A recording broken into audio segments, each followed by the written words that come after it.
Sa duha ka specimen halin sa Bacolod City nga ginpaidalom sa confirmatory test. Isa ang nagwa nga positibo sa monkeypox sunod sa Bacolod City Health Office.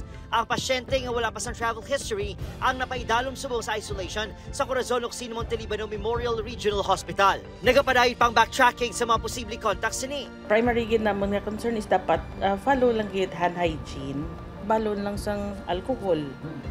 And avoid lang gid sa crowded places. Avoid close skin to skin contacts pala sa mga suspects niyo be nga mga hindi man gid siya confirmed na mpox no, pero if possible kung duga-duda nagid man kamo katun lang kamo sa City Health.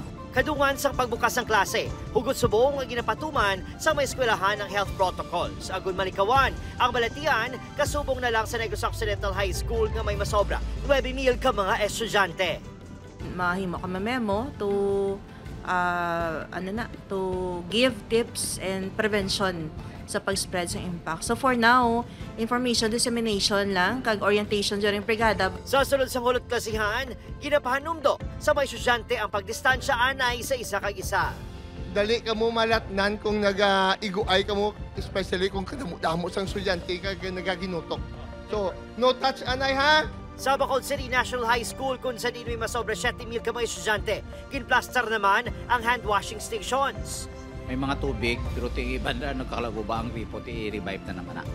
Ginapahanumdo man sa mga manunudok ang mga estudyante nga gilayon, mag-report kung makabatsyag sang sintomas sang mpox, kasubong sang hilanat, palanakit sang tutunlan, kag kung makakita sang rashes.